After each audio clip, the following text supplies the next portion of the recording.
바른정당 후보 경선에 출마하신 후보들의 정견 발표를 듣는 순서를 하겠습니다. 사전 추첨에 따라서 네, 고정. 여기요. 네.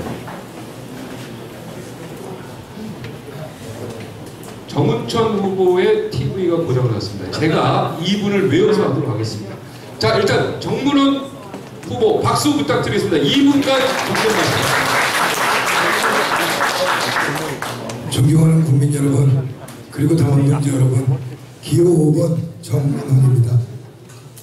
우리 바른정당은 진짜 보수입니다. 이 진짜와 가짜의 감별법은 간단합니다. 불의에 항거하느냐, 불의를 덮으려고 하느냐 하는 것입니다. 우리 바른정당은 불의에 맞서기 위해서 탄생한 진짜 보수입니다. 그런데 이 진짜 보수가 살 길이 보입니까? 제가 열어나가겠습니다. 여러분과 함께 우리 바른정당의 살 길을 제가 열어나가고 반드시 살려내겠습니다. 지금 우리나라 정치 과거에 자리 잡고 앉아서 일어나지는 않고 있습니다. 집권당인 민주당 적폐청산이라고 하면서 과거사에 매몰돼서 푸른풀이 한풀이 하고 있습니다. 제1야당인 한국당 또 다른 정치 보복을 하면서 또 다른 과거를 들춰내 집권당과 맞서고 있습니다. 일말의 반성도 없이 그냥 보수가 결집하자고만 합니다. 그냥 우리 수를 잡아먹어서 몸집만 키우려는데 매몰되어 있습니다. 아무런 변화가 없습니다. 이렇게 서로 주거니 받거니 이 두 양대 정당은 적대적 공생관계를 펴고 있습니다. 대한민국 민주주의가 퇴보하고 있습니다. 우리나라 발전이 좀먹고 있습니다. 그러면 우리의 미래는 도대체 누가 열어가야 됩니까? 손은 누가 먹입니까? 우리가 해야 됩니다. 우리 바른정당이 중심이 돼서 대한민국 보수를 재건하고 그 힘으로 우리 역사를 힘차게 열어나가야 됩니다. 저 정문원이가 열어나가겠습니다. 여러분과 함께 힘을 모아서 바른정당 중심으로 보수를 재건하고 대한민국의 새 역사를 열어나가겠습니다. 많은 지지 부탁드립니다. 고맙습니다. 시간을 정확히 맞췄어요. 1초 오버했는데 봐드리겠습니다. 이분 정문원 후보 목소리 쉬셨네 그러는데 아닙니다. 원 목소리입니다. 365일이 이 목소리니까 네, 쉰 목소리 아닙니다. 자, 다음 유승민 기호 1번 후보 정견 발표. 네.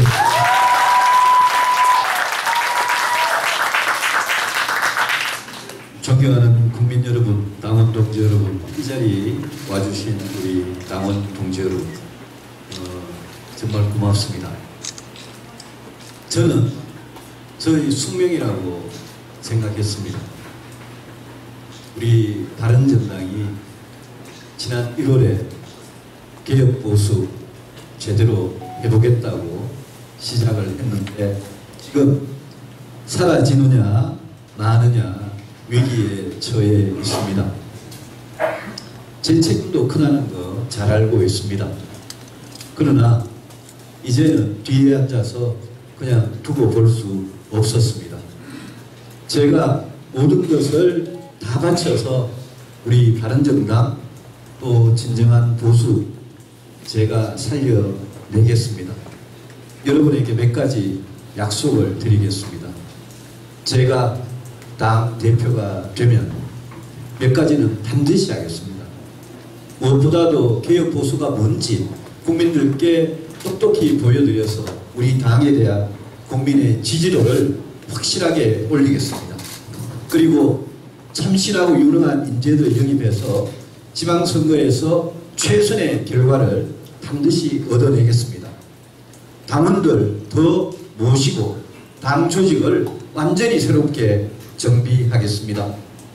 문재인 대통령, 문재인 정부에 대한 비판 정확하게 당당하게 하고 대안을 제시하는 야당이 뭔지 제대로 된 야당의 모습을 꼭 보여드리겠습니다. 보수의 통합에 대해서 말씀을 많이 하십니다. 보수 통합 제대로 하겠습니다. 이렇게 자유한국당에 기어 들어가는 이런 부끄러운 통합이 아니라 자유한국당, 국민의당, 개혁보수 뜻과 가치에 동참하는 모든 사람들에게 문호를 개방하고 그런 진정한 통합을 향해서 늘 가능성을 열어놓고 하겠습니다. 제가 대표가 되어서 여러분들한테 절대 실망시켜 드리지 않고 우리 개혁보수의 길 반드시 가도록 하겠습니다. 고맙습니다.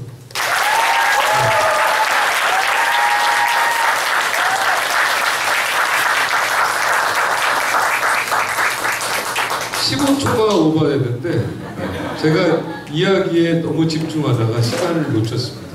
이해해 주시죠? 불만 있으면 손 드세요. 그 내용을 집중하다 보니까 제가 놓쳤습니다. 자, 정운천 후보 박수 부탁드립니다.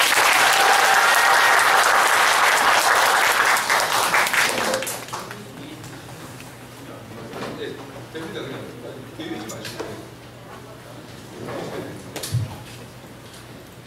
아까 저도 고장났는데.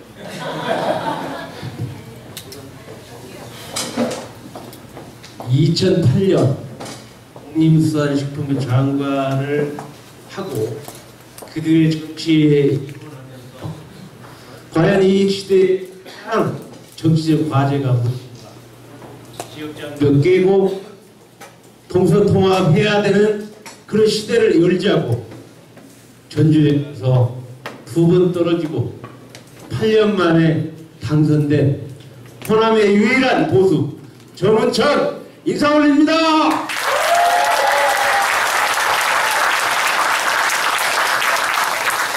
바른정당 어렵습니다. 이 어려운 바른정당 그대로 있을 수 없었습니다. 최고위원 15일 하고 그 다음 3개월 하고 그냥 물러설까 했는데 이제 다시 나오게 된 것은 바른정당 살려보겠다고 정운천이가 그 경험을 가지고 여러분 앞에 이렇게 나왔습니다. 혼자 독식 이제 소선거구제 개편해야 합니다. 16, 17, 18, 19대 못했던 거 이번 20대에서 꼭 해서 대한민국이 이제 통합의 시대를 꼭 열어보겠습니다. 제가 젊을 때 이제 말이 아닌 행동으로 보여주자. 그래서 우리 20명의 국회의원들 앞에서 20명의 민생특위를 만들어서 현장 속으로 달려갔습니다. 정말 효과가 있었습니다. 제가 당선되면 실사구시 정당으로 이제 보수 진보에 뛰어넘어서 프랑스의 마크롱처럼 실용 민생정당으로 앞서 나가겠습니다. 그리고 우리 바른정당이 중심이 돼서 이제 개혁보수와 합리적 진보를 결합해서 문재인에 대항하는 대통합을 한번 만들어 보겠습니다, 여러분. 시간 더 드리려고 했는데 딱 맞췄어요. 네, 어드밴티지 틀려요. 혹시나 했는데 역시나 마크롱이 나왔습니다. 네, 지난번도 마크롱이 나왔습니다. 자, 하태경! 야, 4번 타자. 4번 타자 하태경입니다. 반갑습니다. 교섭단체 깨지는 게 두려우십니까? 아니요. 들어오면 한 달 전당대회 연기하면 한 달 더 연장이 됩니다. 3달 연장하면 3달 연장이 됩니다. 하지만 단 하루 연장하면 교섭단체는 유지될지 모르지만 바른정당의 개혁 불씨는 산산조각이 납니다.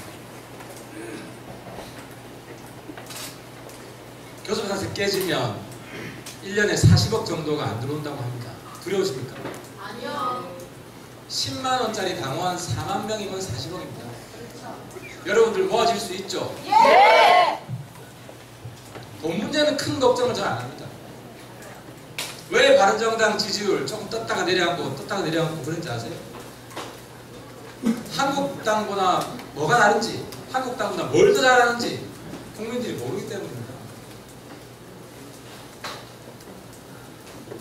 우리는 지금 주적이요, 솔직히 이야기하겠습니다. 문재인 정권이 아니고 한국당입니다. 야당 교체해야 됩니다. 왜? 야당 교체하지 않으면 문재인 정권 대체 세력 없다고 국민들은 생각하는 겁니다. 거기서부터 문재인 정권 교체의 희망이 생기기 때문에 우리가 지금 한국당을 박살내고자 하는 겁니다.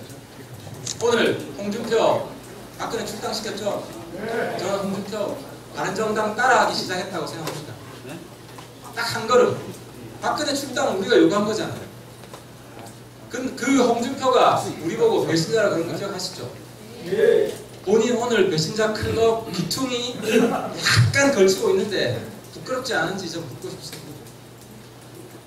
우리가 가는 길이 옳다는 걸 홍준표 대표가 확인해 주세요.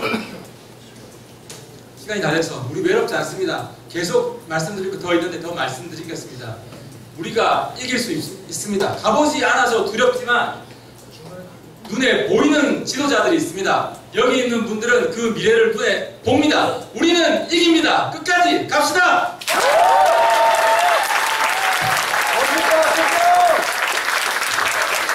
여기는 15kg 집중하다가 얼굴 쳐다보다 저 시간을 또 다음 우리 박유근 네, 부드러운 남자 네, 박유근 후보 정경입니다. 기호 3번 박유근 인사드리겠습니다.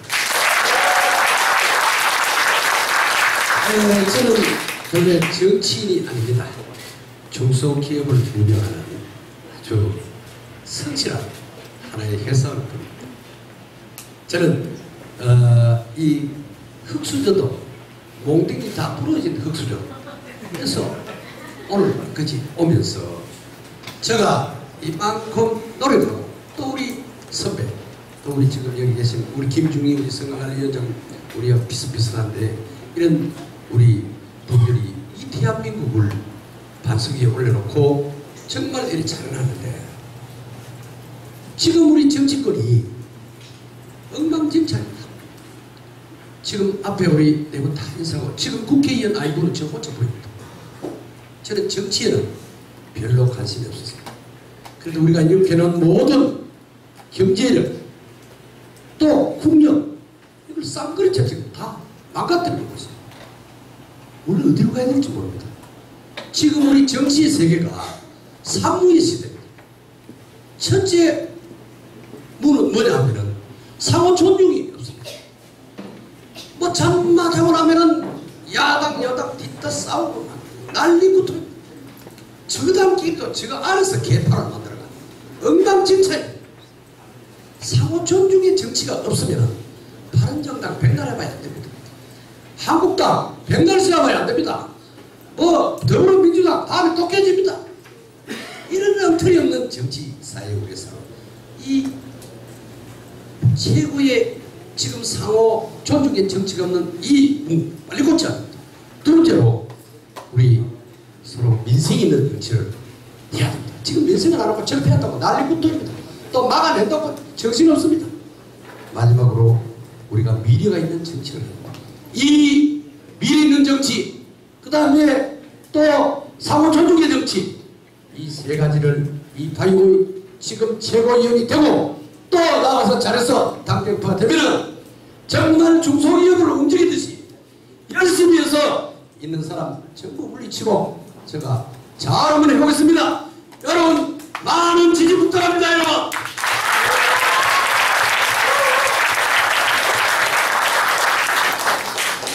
이분이 최고위원님한테 중소기업은 잘 될 것 같아요. 중소기업 지금 운영하시고 계시니까. 다음 우리 주치 바른정당 주치 나오셨습니다. 박인숙 후보 정견 발표 듣도록 하겠습니다.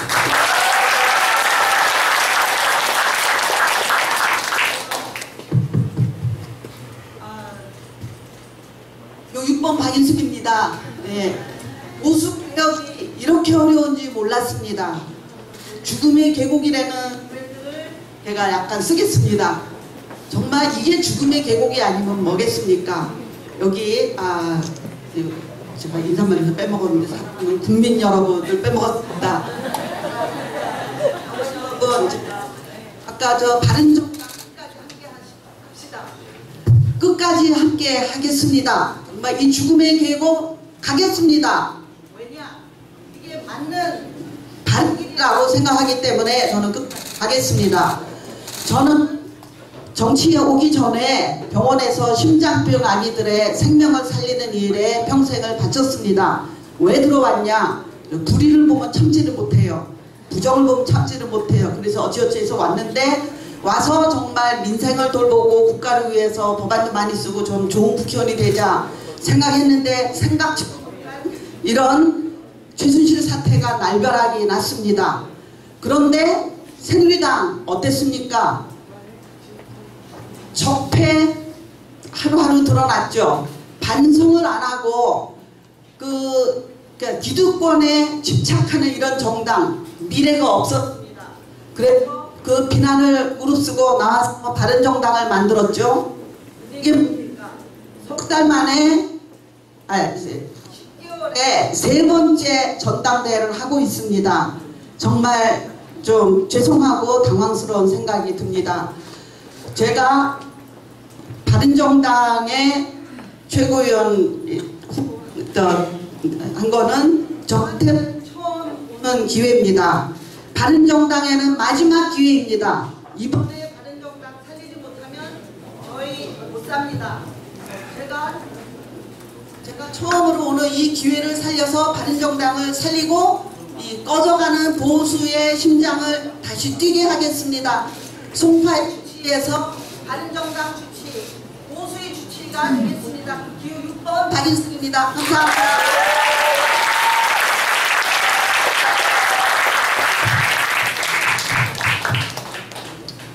네, 우리 방인숙 주치위원은 여성이 단독일에서 무조건 당선이죠. 그런 얘기 듣지 마세요. 네, 그런 얘기. 네, 죄송합니다. 네, 쉬하겠습니다. 자, 다음 순서는 마이크가 조금 안 좋아서 제가 대신해서 죄송하다는 말씀드리겠습니다. 제가 체크를 했어야 됩니다.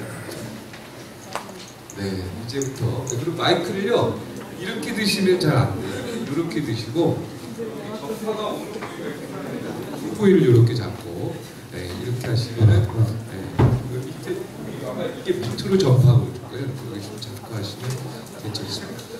자, 이번에 이제 플로어 이제 질문 받는 순서가 되겠습니다. 질문을 하시면 답변을 하고 5분을 드리는데 유승민 후보부터 시작을 하는데 만약에 질문이 안 들어오면 굉장히 쑥스러워하십니다. 그러니까 전부 이렇게 질문을 좀 생각하고 계시고 제가 지목하면 그분이 질문하면 되겠습니다. 사전 추첨 결과에 따라서 유승민 후보부터 이렇게 정원춘 후보, 한태경 후보, 박유근 후보 이렇게 방인숙 후보 이런 순서대로 가겠습니다. 자, 유승민 후보 앞으로 나와 주시죠. 네, 여기서 서서 이렇게 이야기해 주시죠. 자, 유승민 후보에게 질문하실 분 손 들어주십시오. 예. 마이크 제 마이크 여기 어디서 마이크? 예, 안녕하세요. 저는 대구에서 온 그 장혜진이라고 합니다. 네, 일어나서 좀 그래야지 또 카메라. 예, 다시 말. 네, 빨리. 대구에서 장혜진입니다. 전부 다 오늘 그 후보 경선 토론에 역주권 축하드리겠습니다. 오늘 어떻게 됐든 지난 대선 때 220만의 국민들이 우리 유승민 후보를 지지해 주셨어요.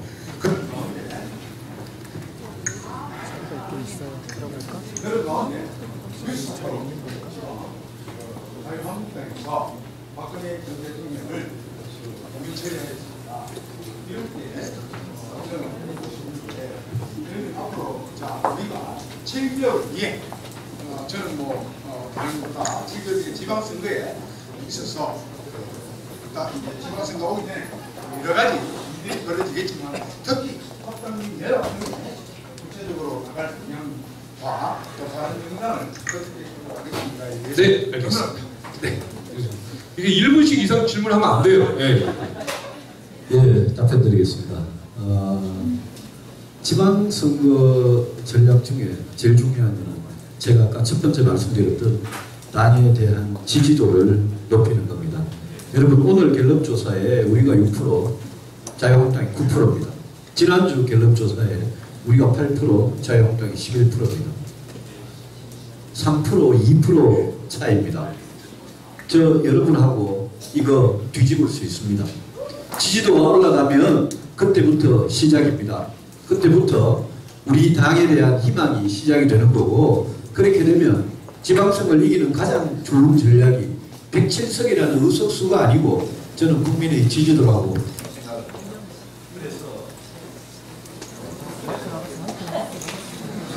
네, 시간 빼주겠습니다. 네.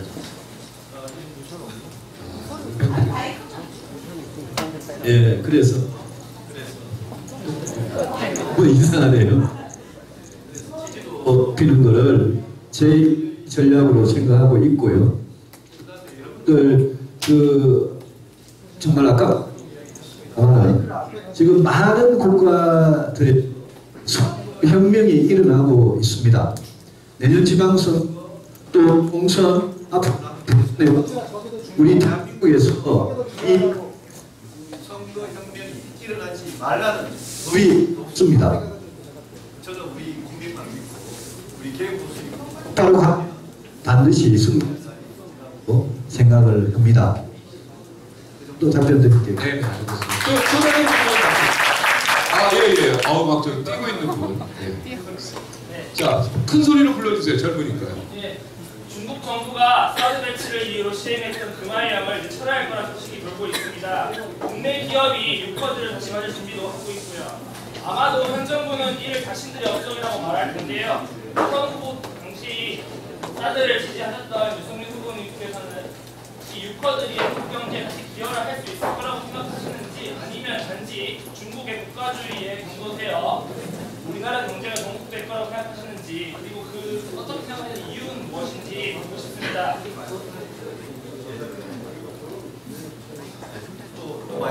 네네, 요걸로 쓰시겠습니다. 사람을 가리는 것 같아요. 예,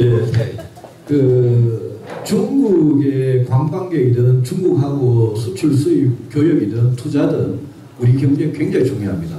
중국이 우리 경제에서 차지하는 비중이 그만큼 높아져 버렸습니다. 그런데 경제는 먹고 사는 문제고요.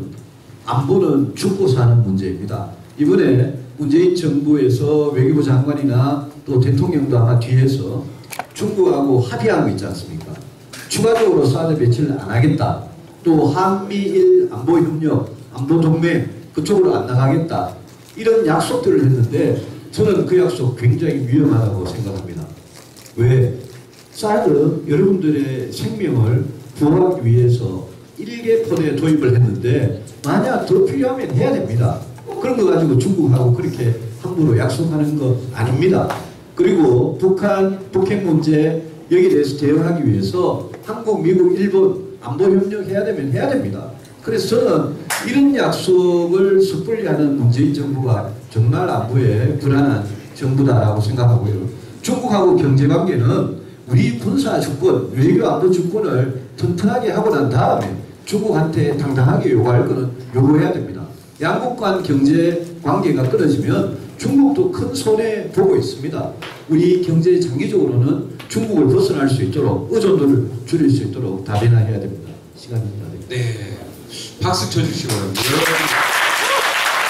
플로어 진행을 오늘 처음 하다 보니까 여러 가지 미숙한 부분이 있는데 앞으로 이 마이크 준비를 근데 이상하게 나한테 오면 마이크가 잘 나와. 왜 그러지? 굉장히 희한해.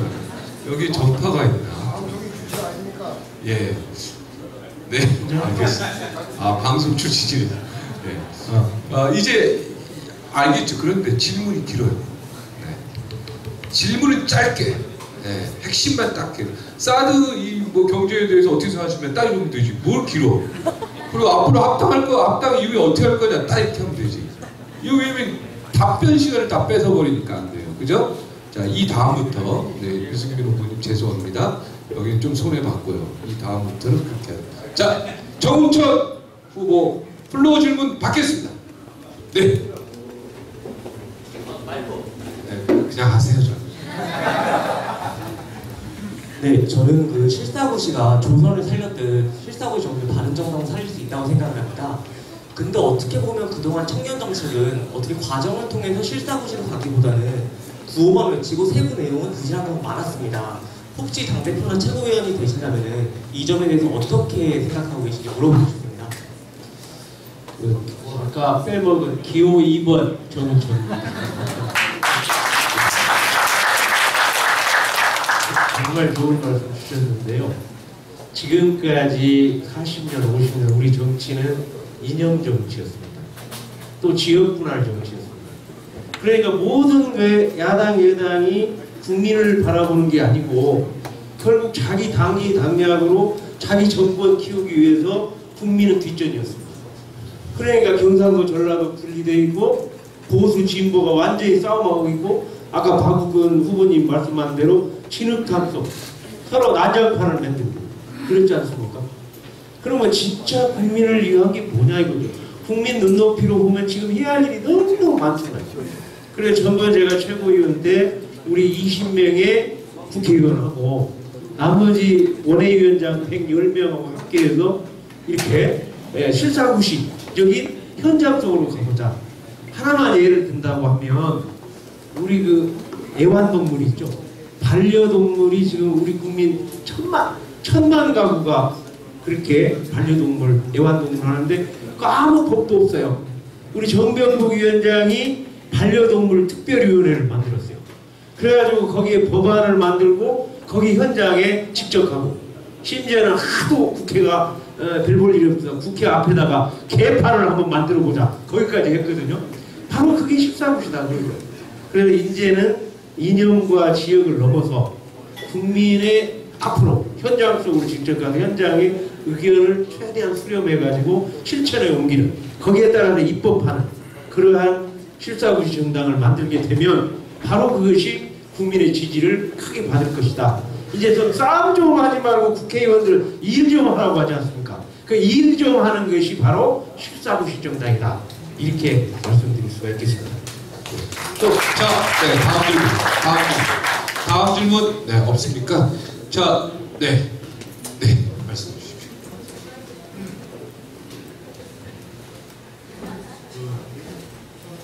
호남의 유일한 국회의원이신데요. 당 대표가 되시면 호남 쪽에 저희가 지지율이 바른정당이 최고 낮은데 어떻게 호남 쪽 지지율을 올리실 계획을 가지고 계신지 보십시오. 아마 제가 당대표가 되면 세상이 바뀌는 거죠. 전라도에서 호남에서 한 번도 보수가 당선된 사람이 없는데 이정현 후보 하나 됐는데 전남에서 저 무소속으로 갔기 때문에 보수에는 저 한 장밖에 없어요. 아무도 없어요. 호남에 보면 도의원, 시의원, 국회의원 있잖아요. 전라북도에는 222명이 있는데 우리 보수는 한 명도 없어요. 저 혼자 맨 땅에다 헤딩했거든요. 맨 땅에다 헤딩했는데 제가 만약 당대표가 됐다. 대한민국이 깜짝 놀랐죠. 그러면 호남에서 야 우리가 뽑은 한 사람이 바른정당의 대표가 됐다. 이 자체가 지지율은 뻥쭉 뛰어 올라갈 겁니다. 그러지 않겠습니까? 그렇죠? 그러면 한국당은 지지율이 거의 0%요. 전라북도에 제가 1등으로 해가지고 국민당보다 더 높아. 그러니 제가 바른정당의 전국정당 된 것만 갖고도 지금 바른정당이 굉장히 자랑을 많이 하거든요. 그러니까 제가 만약 당대표가 되면 바로 지역장벽을 극복하고 동서통합의 새로운 시대에 물꼬를 연 것이 바로 지렛대가 될 거고 그와 아울러서 우리 대통합정당을 만드는데 가장 적임자가 제가 되지 않겠습니까? 또 하나 더 말씀드린다면 지금 문재인 정당이 문재인 대통령이 지지율을 믿고 폭주를 하고 있어요. 이 폭주를 하고 있는데 거기에 대항할 수 있는 그러한 사람으로 지금 정치 색깔도 그렇게 깊이 안 묻고 저는 초선입니다. 다만 장관을 농식품 장관을 했고 농민 출신이 20년간 하니까 장관 됐고 또 지역장벽 깨겠다고 아무 계파에 흔들림 없이 제가 가서 또 국회의원 됐고 이 에너지를 모은다면 바른정당을 키워나가고 대한민국을 우뚝 세울 수 있는 그런 에너지가 바로 저한테 있다. 동의하십니까? 예. 다음은 하태경 의원입니다. 자, 질문. 가장 빨리 던진 분이요. 네. 귀여워요. 네. 저 용인에서 온 개혁 보수를 꿈꾸는 정치 꿈나무인 학생인데요. 지난번 썰전에서 그 아직 친박 팔적 청산하기 전까지는 한국당과 통합 안 하신다고 하셨는데 그 마음 아직도 그대로이신지 궁금합니다. 팔적 청산해도 나간다는 홍준표 나가면 몰라. 아니 저는 홍준표도 똑같다고 생각해요. 똑같은 썩은 모습고 어제도 이야기했지만 그래서 서청원 차경원 정이 나가더라도 국민들이 생각할 때는 별 차이 없다. 아마 그 어르신들이 그 중에 이제 박근혜 지지파 얼마 안 남은 그 사람들은 조금 차이가 있을지 모르지만 대다수 국민들은 이미 떠나 있는 사람인데 그래서 지금은 뭐 친박, 비박 이런 문제가 아니라 보수가 다시 태어나야 된다. 근데 우리가 지지율이 안 오르는 거는 새로운 보수의 컨텐츠를 못 보여주고 있다. 기존의 한국당과. 그래서 지금 친박 청산하냐 마냐가 뭐 보수 혁신과 보수 통합의 핵심적인 요인이라고 생각하는 자체가 잘못됐다. 국민들의 눈높이랑 안 맞다 이렇게 생각합니다.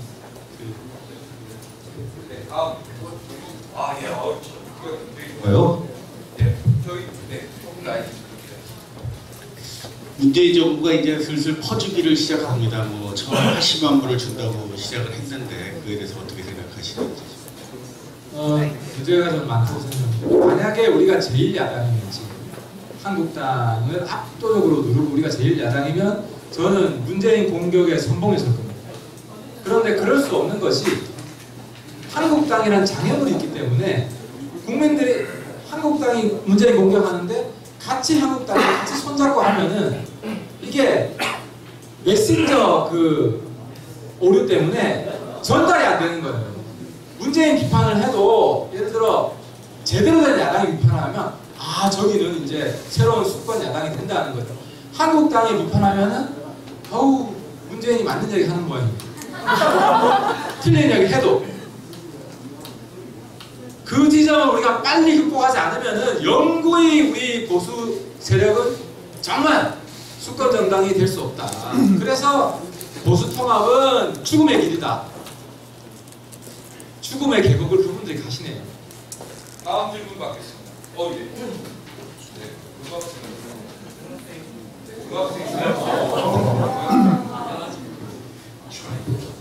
요즘에 정치권에서 청소년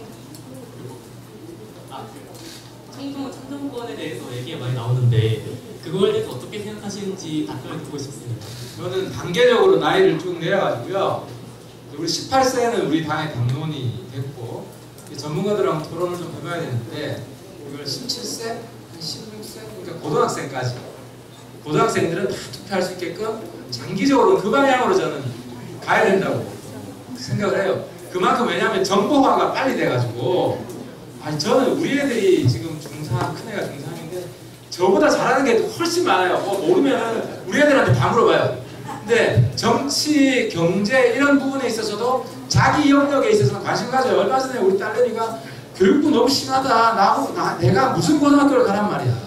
한번 뒤집었잖아요. 4사고 없앤다 하다가 안 없애고.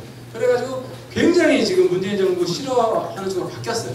그만큼 정치의식이 이 중학생들마저도 높아져 가는데 고등학생은 더 높다. 그리고 그런 방향으로 우리 대한민국이 발전해 가야 된다고 생각합니다. 당장 내년 이렇게는 말을 못하는데 어쨌든 방향은 그렇다. 네, 다음 질문.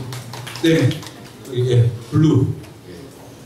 네, 저도 그 바른정당이 유지되는 한 지속적으로 그 지지를 할 당원인데요. 당원으로서 아까도 말씀해 주셨지만 혹시라도 만에 하나라도 교섭단체를 유지하지 못하게 된다면 당을 어떻게 이끌어가실지. 저는 우리 당 지지율이 더 뛴다고 생각합니다. 교섭단체 깨지면 역설적으로. 왜 그러냐? 국민들은요 국회의원 숫자 몇 명을 보고 지지하느냐 마느냐 결정하는 것이 아니라 그 당의 컨텐츠와 그 당의 옳은 방향을 가느냐를 보고 결정합니다. 지금까지는 우리 바른정당에 탄핵에 찬성했는데 한국당, 탄핵에 찬성한 바른당과 탄핵에 찬성한 한국당이 섞여 있어가지고 한국당하고 뭔 차이를 모르니까 지지할 이유를 못 찾은 거예요. 그래서 물론 그분들이 남아 계시면은 우리가 지도부가 되면 지도부가 확 바뀌는 거기 때문에 이제는 원내 지도부까지 확 바뀌. 우리 혁신파가 다 자랑하는 것이기 때문에 우리 당이 정말 근본적으로 새로 태어납니다. 단 숫자가 좀 줄어들죠. 하지만 거기서 지지율이 2배, 3배 오르면 숫자는 금방 채울 수 있습니다. 그래서 우리가 부자가 되는 길을 간다고 저는 확실히 말할 수 있습니다. 네. 그 후보님들 제가 딱 8초, 아까 8적 청산했는데 8초를 다음 우리 박유근 우리 후보님. 자 질문. 질문 길게 하면 안 돼요. 짧게. 우리가 보면은 강력한 힘이 있어야지 강력한 행동이 나오는 건 아니겠습니까? 강력한 이유가 있어야만이 강력한 행동이 나오는 것입니다. 그런데 우리 원님들께서는 전부 다 자구우면하고 있다. 저는 그렇게 보고 있습니다. 우리가 행동을 진정성 있게 가야 되는데 걸림돌과 디딤돌이 있어요. 어떤 것이 걸림돌이고 어떻게 디딤돌이면서 우리 지지율을 급격하게 올릴 수 있는 것이냐에 대해서 말씀해 주시면 되겠습니다. 네, 참 좋은 질문이신데요. 제가 이 정치인이 아닌 지금 똑같은 입장에서 봤을 때 우리 바른정당의 걸림돌은 뭔가 우리 한국당보다 보수인데 그 보수하고 이 보수하고 차이가 없다. 아무런 구분이 안 된다. 이게 우리 바른정당의 문제점이고 한국당은 더 큰 문제점입니다. 조금 전에 하태경 의원님 얘기하셨듯이. 그래서 앞으로 이 걸림돌을 없애기 위해서는 정말로 괜찮은 컨텐츠, 비전을 가지고 중소기업을 어떻게 하면 발전할 것인가. 우리 제일 중요한 게 우리 지금 젊은 사람 어린애 키우고 또 기르하는 것, 이런 방향을 어떻게 우리 한국당이 정확하게 정말 대안을 제시합니다. 이런 걸 했을 때 우리 보수가 진짜 기업 보수 바른정당을 생각합니다. 이거 안 하면은 한국당하고 우리하고 틀릴 게 아무것도 없어요. 아무리 지켜봐야 탄핵하고 안 하고 무슨 상관이 있습니까? 그 뭐 영창가 있는 사람을 지금 뭐 얘기하면 뭐 아무것도 차이. 그런데 문제는 우리가 어떻게 좋은 비전, 콘텐츠를 가지고 접근하느냐. 지금 보수 다 합해봐야 20%가 안 됩니다. 다 합해봐야. 원래 보수는 70%. 이 50%가 지금 잠자고 있어요. 문제의 실실 물어줘가면서 잠자고 있어요. 이 우리 좋은 콘텐츠하고 비전만 제시하면은 이 50% 우리한테 옵니다. 그럼 57% 돼버려요. 그럼 우리 대통령 나가면 누가 나가도 됩니다. 그래서 앞으로 이 장점을 말씀드리고 단점 아까 말씀드리고 장점은 곁들여서 같이 말씀드렸습니다. 다음 또 곁들여서 말씀드렸는데요.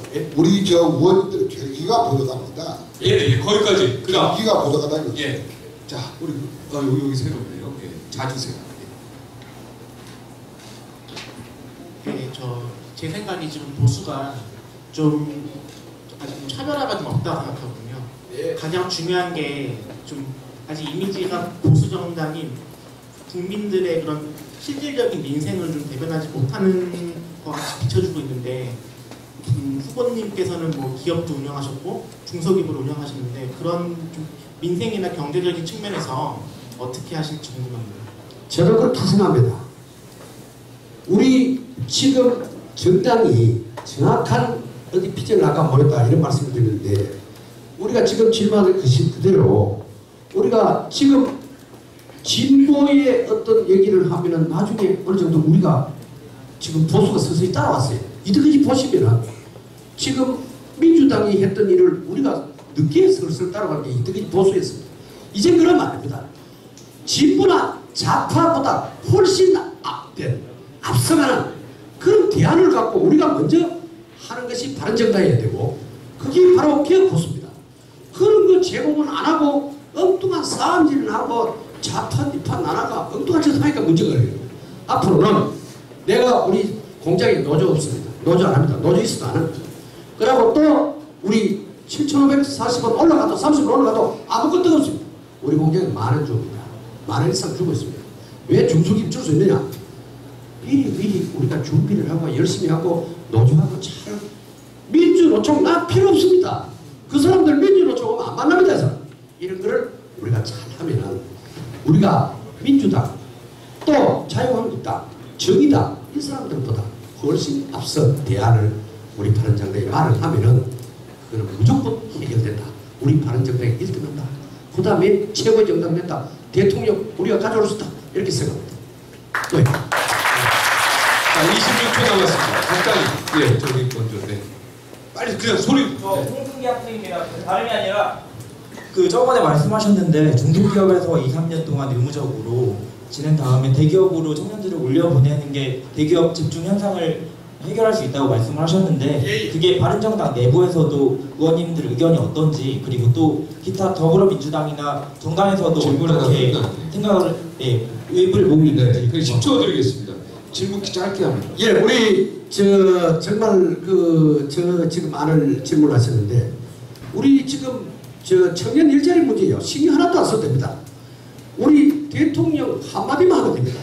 법도 바꿀 필요 없습니다. 대기업들 다 모아놓고 여러분들 6천 개 기업 정도 모아놓고 오늘부터 여러분들은 중소기업에 3년 이상 근무한 자를 채용을 하도록 권장합니다.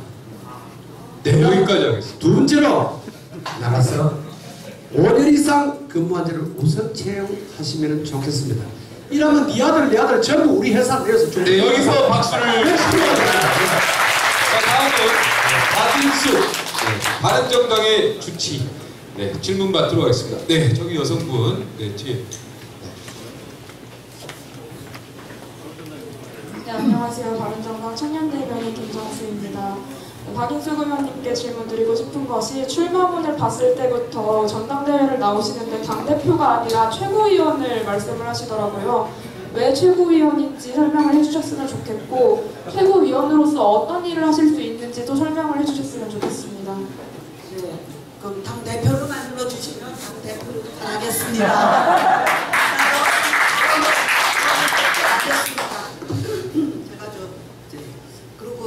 뭘 할 거냐고요? 네, 지금 바로 굉장히 좋은 아이디어를 주셨어요. 일단 이거는 법안을 쓰고요. 오늘 다 좋은 아이디어를 많이 주셨으면 저는 굉장히 행동합니다. 법안을 제일 많이 썼거든요. 한 뭐 수백 개 썼는데 무슨 아이디어가 나면은 얼른 법안을 써야 돼. 이거 굉장히 좋은 법안이고 제 마이크가 저를 안 좋아하는 것 같습니다. 저한테 너무 마이크가 안 돼요. 이 법안 하나 나왔고요. 굉장히 획기적인 아이디어고 저도 대기업 그런 문제를 조금은 알고 있는데 중소기업은 어렵죠. 네, 또 다른 질문 받겠습니다. 아, 예. 그 뒷분. 네, 뒷분. 네네, 그걸 하시겠습니다. 까만. 대표적인 청년 정책 내세우신다면 어떤 거? 청년 정책 아까 저 투표 참여권도 그렇고요. 제가 사실 18살 그거 제가 법안을 쓴 겁니다. 우리가 처음에 우리 당론으로 했는데 그것도 우리 지지율이 처음에 막 올라가다가 창당하면서 떨어졌잖아요. 그런 여러 가지 이유가 있는데 그 중에 하나도 저는 그거라고 생각합니다. 누구라고 말씀은 안 드리지만 어떤 분은 16까지 낮추자. 그런 말씀도 하고 그러니까 학제 개편도 같이 돼야 되거든요. 그러니까 청년의 참정권 아까도 정총님도 말씀하셨지만 그렇게 바뀌면은 우리도 31세대 총리 나올 수 있습니다. 유럽에는 굉장히 젊은 청년들이 많고요. 우리 바른정당에 여기 학생들도 계신데 일찍부터 정치를 이렇게 제대로 배우면은 지금의 그 썩어빠진 정치는 아니게 될 것 같고요. 그러니까 정치에 대해서는 그렇고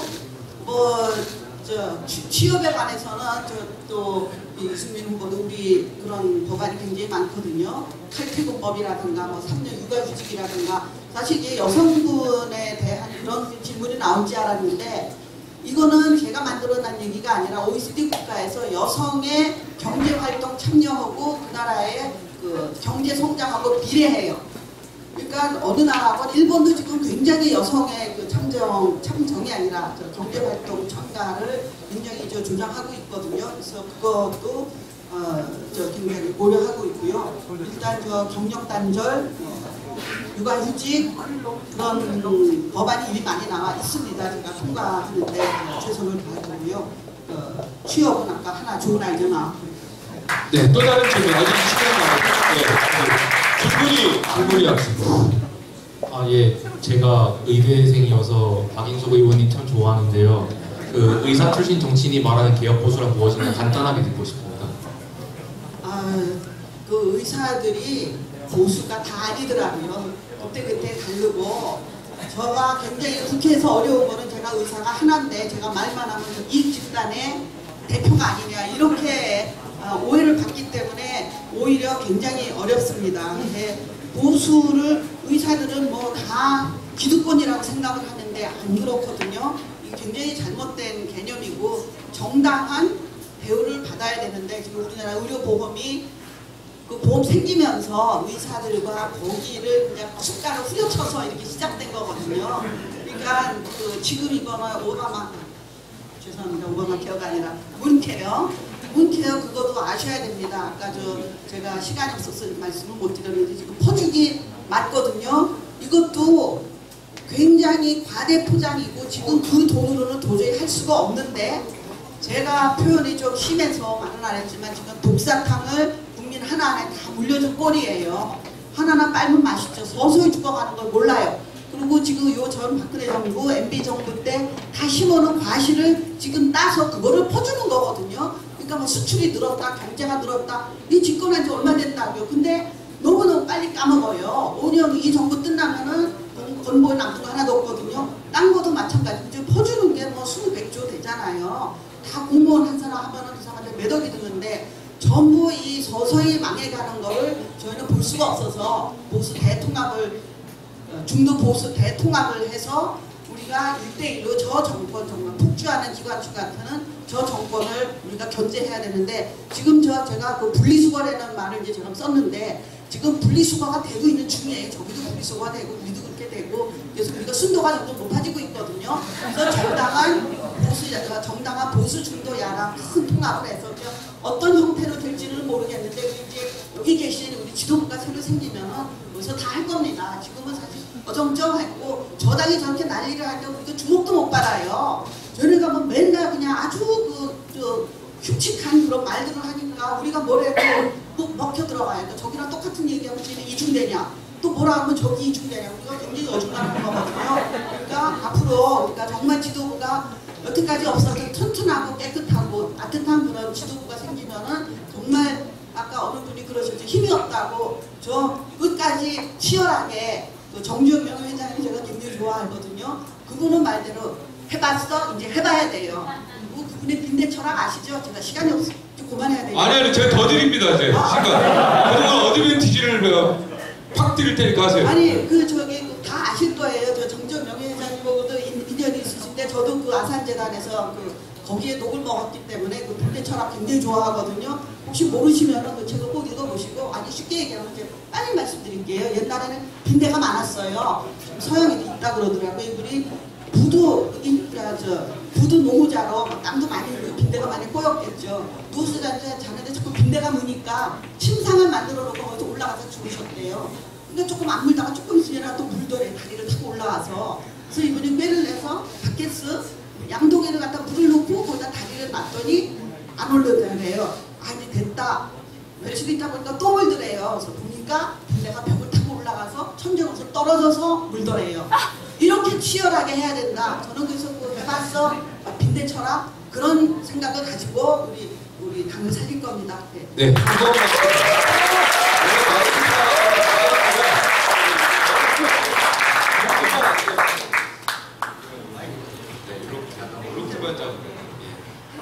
역시 의학 질문 나오니까 확실히 살아납니다. 자, 정문원 후보 생선. 자, 격들어 주시기 바랍니다. 네, 맨 뒤에 안경수. 네, 안녕하세요. 바른정당 청년대변인 박균영입니다.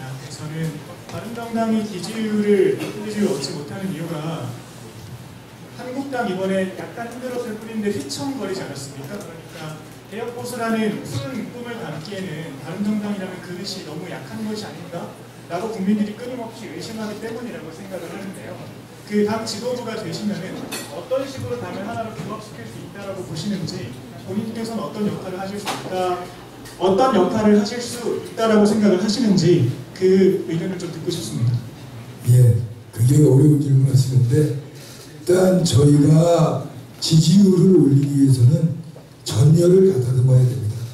일단 새롭게 지도부가 뽑히고 그다음에 우리가 전열을 가다듬으면서 하나가 되면 그러면 우리의 지지율에 변동이 있으리라고 생각을 합니다. 그리고 아까 우리 여러분들께서 말씀하셨지만 우리 개혁적 보수의 컨텐츠를 국민들에게 보여줘야 됩니다. 지금 저 한국당과 민주당은 아까 제가 모두에 말씀드린 것처럼 적대적 공생관계입니다. 그냥 과거만 파먹고 앉아있지 미래를 향한 비전을 전혀 제시하고 있지 못합니다.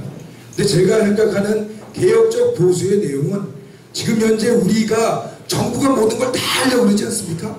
지금 4차 혁명위원회라고 지금 문재인 정부에서 만들어놨는데 얼마 전에 무슨 어디 보도를 보니까 지금 과학이 머리에다 헤드셋을 씌워놓고 어떤 영화를 보면서 내 머리에 뇌파를 읽어서 동영상을 만들어내는데 비슷해요.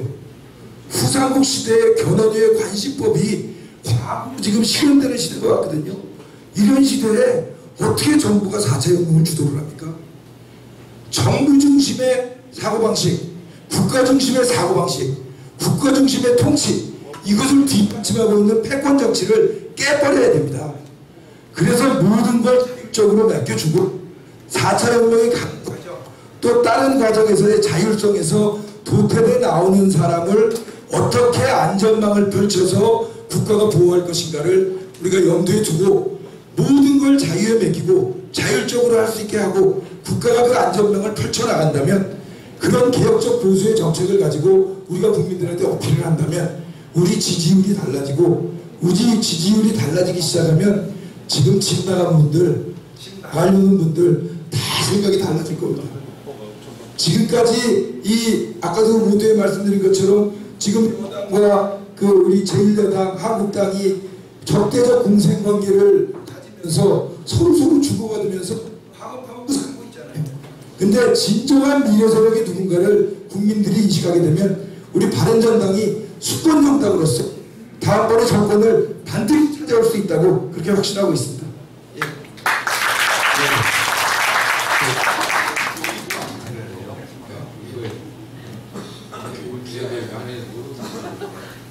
유리가 되는 네. 저는 그냥 해도 좀 목소리가 아주 괜찮습니다. 예. 정당의 핵심 콘텐츠는 정책이라고 생각합니다. 후보자님께서 대표가 되시면 가장 먼저 무게를 실어서 추진하고 싶은 정책이 무엇입니까? 저는 사실은 그 전문 분야가 외교 안보 분야입니다. 사실은 저희가 지금 우리가 북핵 문제를 어떻게 다뤄내느냐에 따라서 지금 우리 대한민국이 비상하느냐 안 그러면 계속 북한한테 질질 끌려다녀야 되느냐 이게 결정나는 시기거든요. 제가 가장 두려워하는 것은 북미 협상이 벌어지면서 북한과 지금은 미국이 북한을 신뢰를 못합니다.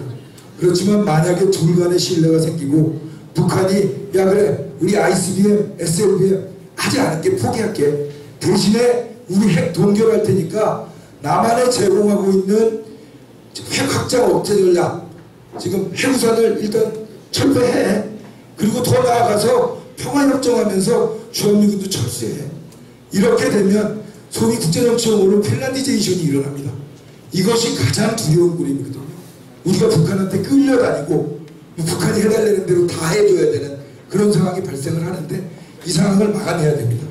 그러기 위해서 일단 우리 당이 지금 하고 있는 핵 공유 정책 같은 걸 펼쳐나가야 되고요. 저는 사실 조금 더 나아가서 이 핵 공유 정책 이런 것보다도 근본적으로 좀 통일을 만들어낼 수 있는 정책을 우리가 지금부터 세워나가서 5년 후에 정권 뺏어와서 그걸 했으면 좋겠습니다. 우리가 통일되면 인구도 1억 가까이 돼서 이 소위 얘기하는 궁여의 경제도 만들 수 있고 중국, 미국 다 우리 눈치 봐야 되거든요. 근데 진짜로 지금이 통일기입니다. 아니 시간이 다 됐네. 지금이 통일기라고 말씀드리는 이유가 이 국제정치에서 이 극 있죠. 이게 1극 시대다, 양극 시대다, 뭐 3극 시대다 이런 극이 안정이 돼버리면 사실 우리 정도 규모의 국가가 이 현상 유지를 깨버리는 게 굉장히 어렵습니다. 그런데 지금은 미국 1극 시대 비슷한 시대에서 중국이 도전장을 냈거든요. 이 시기가 바로 우리가 현상 유지를 깨고 통일을 만들어낼 수 있는 그런 시기입니다. 그래서 이 북핵 문제에 대해서 힘의 균형을 맞추기 위해서 전술핵 공유 이런 것도 중요하지만 정말 저는 뭐 좀 이런 말씀 들으면 놀라실 분들도 계시겠지만 잘 좀 지혜를 모아서 북한의 급변을 유도해서 북한 레짐 체인지를 만들어내서 통일을 만들어가는 정책을 우리가 세워내고 집권을 해서 그것을 만들어 가야 된다고 생각합니다. 네. 여기까지 듣겠습니다. 전국 분야가 뒤에 나오니까 통일비서관이어가지고 네, 굉장히 그 끝까지 듣는 게 제 예의인 것 같아서 들었습니다. 제가 이렇게 특별히 좀 양해를 이렇게 구할 일이 있는데 그래서 다른 분들한테 좀 혜택을 좀 준 건데 지금 여기 기자분들이 오고 계시는데 앞에 유승민 대표의 질문에 마이크가 좀 혼선이 있어서 이 오디오를 따야 되는데 지금 뉴스를 나가야 되는데 그게 안 됐대요. 그래서 그 질문을 다시 한번 좀 답해 주셔야 되는 똑같은 질문인데 네. 자한당에서 박근혜 전 대통령 제명 처분 결정을 하는 긴박한 지금 상황인데 대표가 되면은 지방선거 이전에 합당이나 연합 이런 계획에 대해서 구체적으로 다시 한번 이야기해요. 여러분 알겠습니다. 자유한국당에서 박근혜 전 대표를 오늘 출당시킨 것 그거를 보수가 개혁 이렇게 인정해줄 국민 없다고 생각합니다.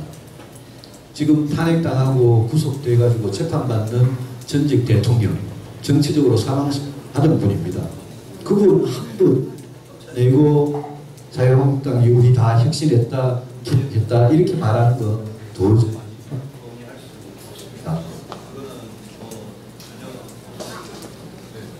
동의할 수 없고요. 그다음에 이게 아니라고 생각하고요.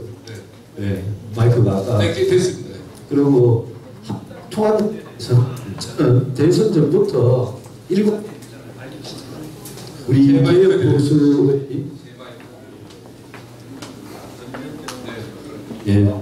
우리 개혁 보수 이쪽과 같이 그 위에서 통합을 하자. 그런 통합이면 내일이라도 1년 뒤라도 2년 뒤라도 저는 언제든지 통합할 수 있고 저는 다른 분들도 마찬가지 입장을 오늘 밝혔습니다. 그런데 그런 통합을 할 노력을 하지 않고 우리 바른정당을 버리고 지금 아무런 변화가 없는 저는 자유한국당으로 가겠다. 이런 분들 제가 도저히 이해할 수 없습니다. 한 가지 그분들께 물어봅니다. 그분들이 지난 1월에 창당하고 지금까지 바른정당의 성공을 위해서 뭘 했는지 제가 꼭 묻고 싶습니다.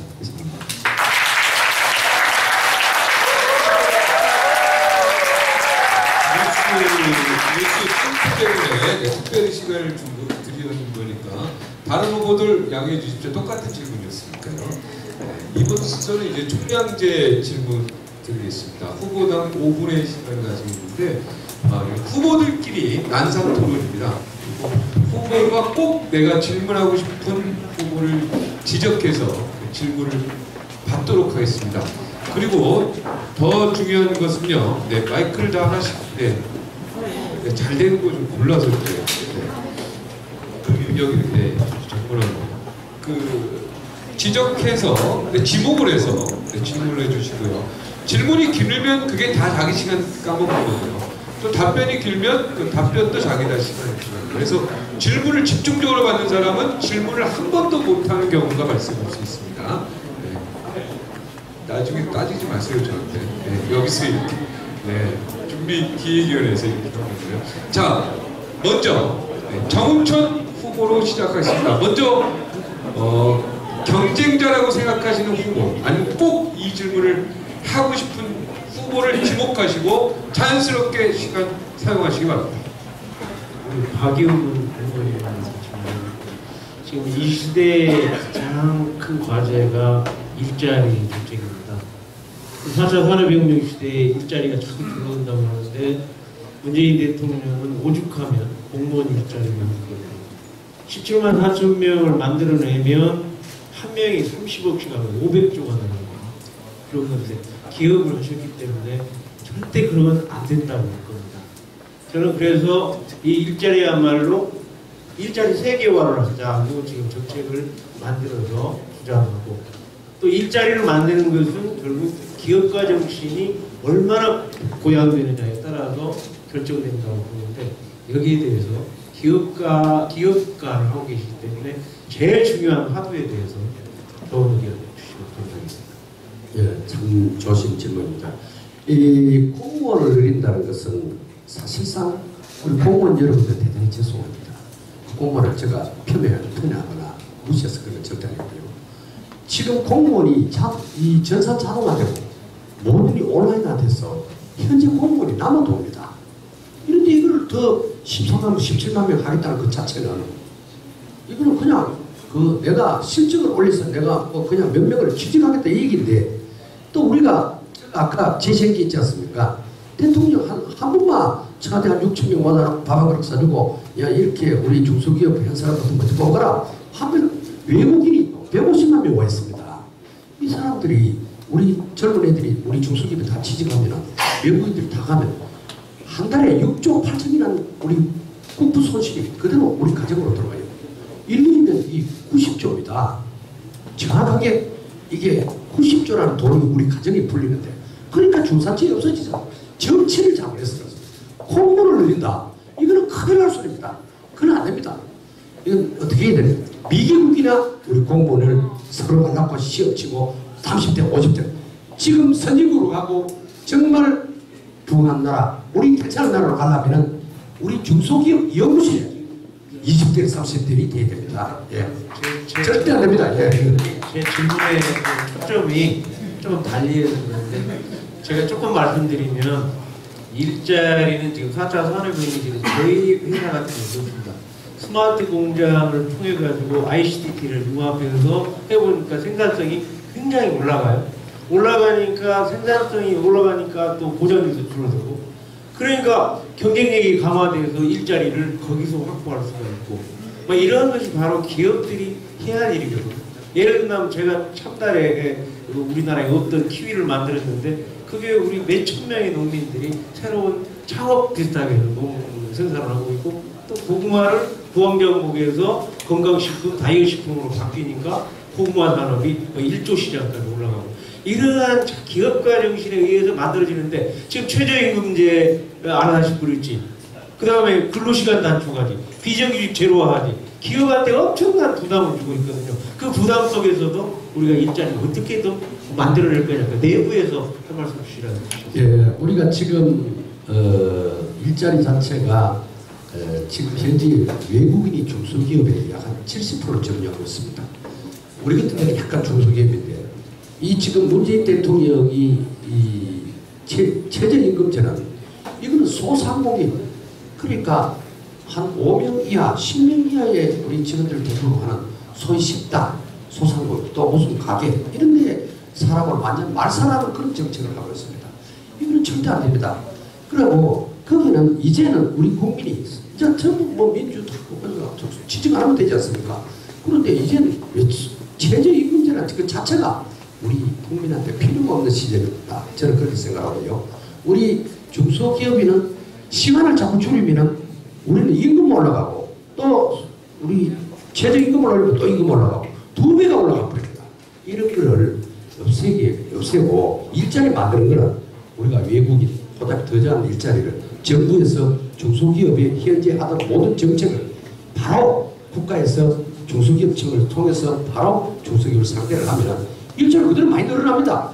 중간에 전부 클럽하고 지원금이 엉뚱한 사람이 먹고 중소기업에 도착을 안 하니까 임금을 더 많이 줄 수도 없고 일자리 늘릴 수가 없습니다. 어쩐지 얘기를 안 하고 그냥 일자리가 늘어나는 절대 아닙니다. 근데 시간 보니까 박유근 후보님 시간이 자, 네. 하나 제가 좀 하셔도 되고, 하태경 의원 이제 하시죠. 네? 하태경 의원. 네. 저도 네, 네, 시간 쓰십시오. 제가 우리 정문원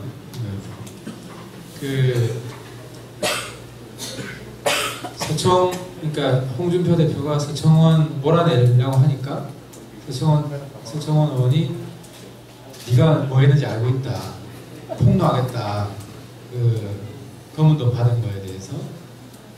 그러니까 우리 홍준표 대표가 항상 돈 받는 놈이 또 받는다. 서청원한테. 그래서 제가 보니까 저 사람들이 서로 썩었다고 고백하는구나. 근데 지금 조용해요. 지금 조용해요. 그죠? 서청원 몰아내겠다는 말을 안 해요. 그래서 저는 홍준표 대표가 서청원 몰아내는 거를 포기했으면 저 양반은 공당의 대표 자격이 없다.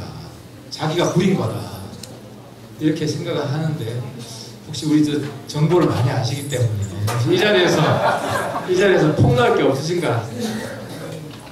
그런 정보는 뭐 제가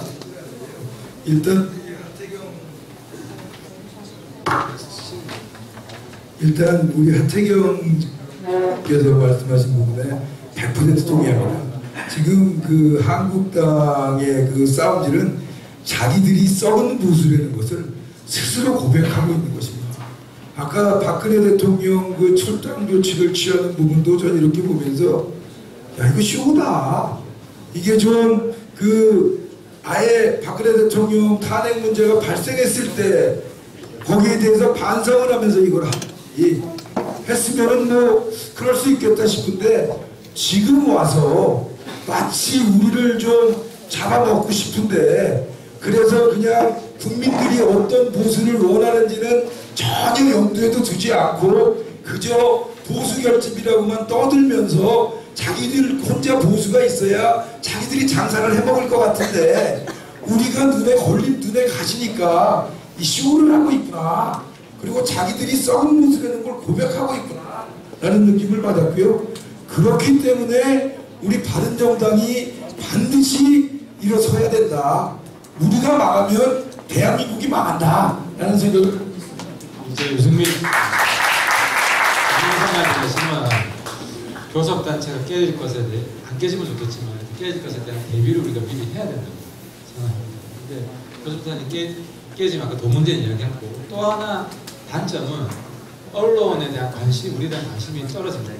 아침 회의할 때도 카메라가 줄어들고 기자들이 줄어들고 지금 이런 현상이 벌어지고 있습니다. 근데 제가 우려하는 거는 우리 정의당은 그래도 막 버티고 나갔는데 거기 독한 사람들이 많아서 우리 당 의원님들은 점잖해요. 근데 소수 정당이 살아남으려면 의도적으로, 계획적으로, 전략적으로 관심 끌기를 해야 됩니다. 그러면 오버액션도 적절하게 해야 되고 하태경이 괜히 오버액션 하는 게 아니에요. 원래 제가 천성이 그런 사람이 아니에요. 그리고 독설도 적절하게 호감형 이렇게 또 너무 또 비호감형 하면 안 되고 호감형 독설도 해야 되고 이러면은 저는 우리 의원 남아있는 의원들 몇 명이 될지 모르겠지만 스파르타 이런 교육을 해야 됩니다. 그러니까 웰빙 정장 빼면 안 된다는 거예요. 한 명 한 명이 노회차 신문지 깔고 막 틀어놓고 뭐 아무튼 이런 식의 쇼 이렇게 국민을 위한 소통을 위한 쇼 이런 것도 해야 되고 근데 제가 걱정이 뭐냐 너무 정지하게 지금 다수 정당의 대표로는 괜찮아. 근데 솔직히 지금 1등 될 가능성이 상대적으로 좀 높기 때문에 인정하고 싶진 않지만 그래서 지금 결격사유가 그거예요. 제가 볼 때 너무 점잖해 소수정당의 대표로서. 그래서 여기에 대한 각오를 한 말씀 해주세요. 네, 후보님. 네, 다시 이거 드리도록 하태경 후보님이 하태경 후보님이 평소에 너무 오버한다고 저는 생각을 했는데요. 근데 막상 교수단체만에 깨지면 어떻게 되느냐, 언론이 주목도 덜하고 저는 그 경우에도 뭐 일단 전국적으로 그냥 가는 게 옳다고 생각합니다. 우리가 그동안 보수 정당으로서 SNS나 인터넷을 통해서 우리 알리는 거를 좀 잘 못했는데 저는 그게 굉장히 중요하다고 생각하거든요.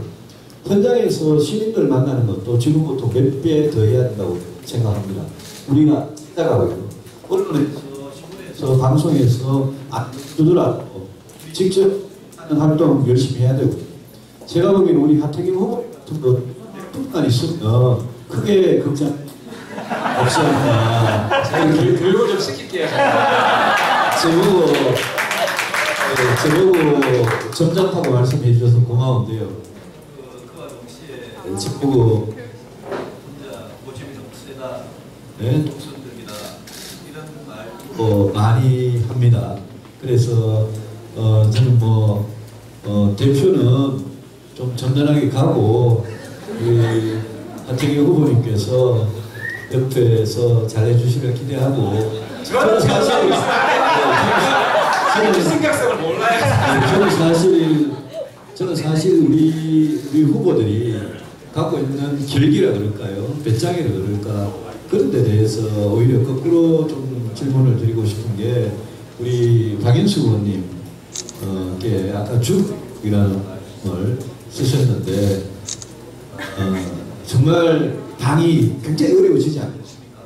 그런데 우리 박 후보님이나 우리 부모님들 얼마나 내가 정말 견딜 수 있겠느냐, 이 죽음의 계곡을 살아서 건널 수 있겠느냐, 거기에 대해서 한번 의지를 말씀해 주시면 고맙겠습니다.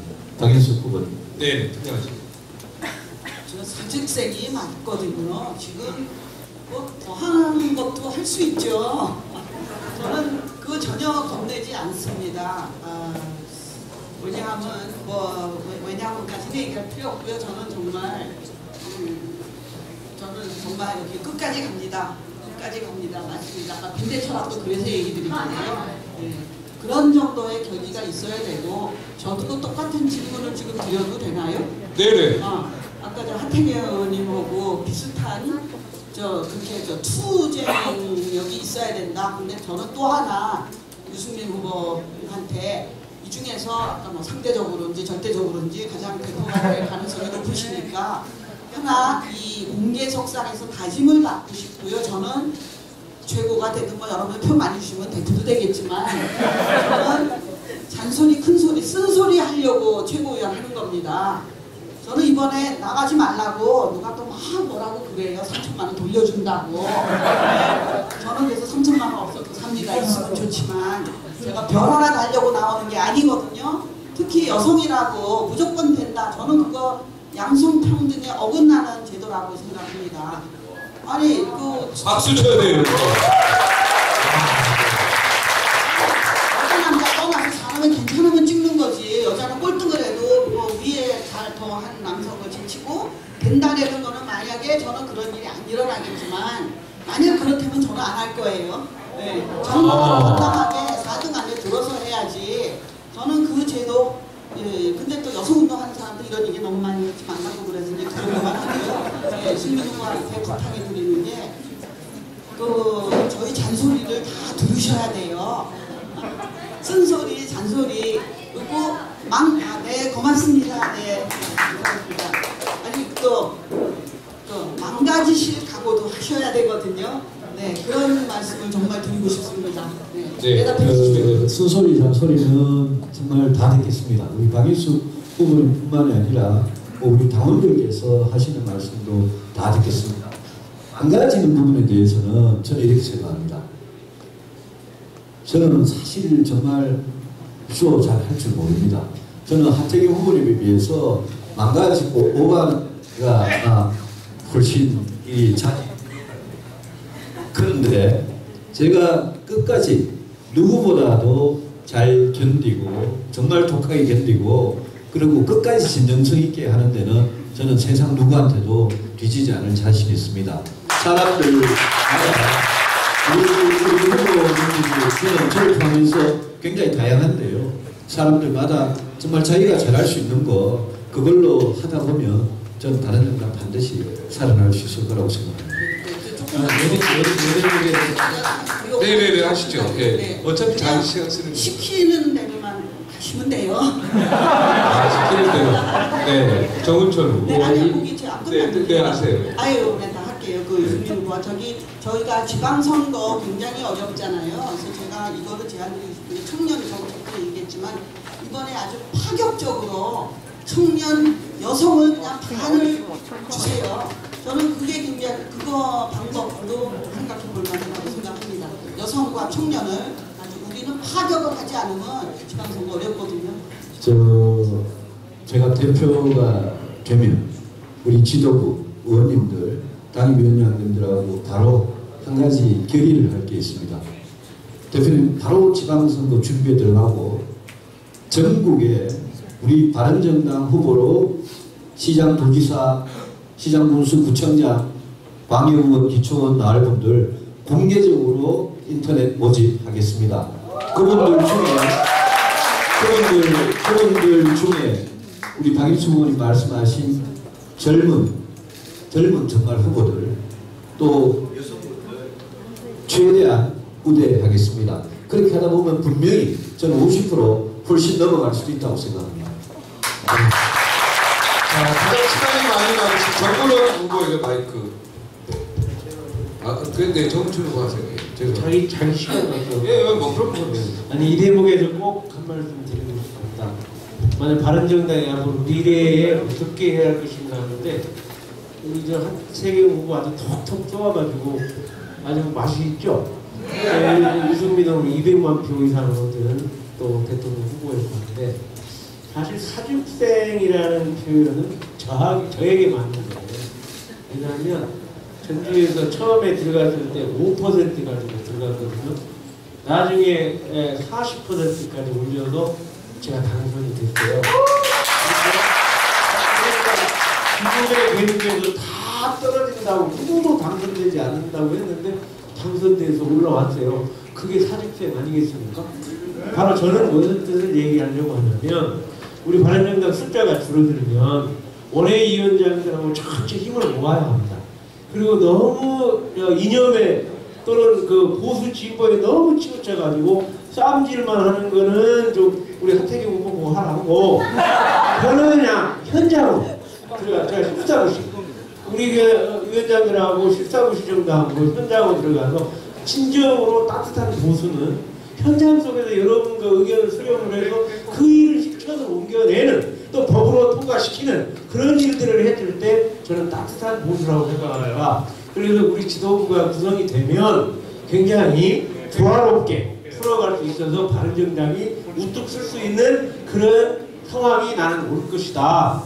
그런데 분명하기 위해서 사직생은 저한테 맞는 것이다. 근데 또 유승민 후보가 사직생으로 한다고 하니까 함께 또 톡톡 쏘는 우리 하태경 후보가 또 함께 이렇게 나머지 정부는 박인숙, 박희근 후보와 함께 해나간다고 하면 우리 바른정당 우뚝 쓸 수 있을 거라고 생각합니다.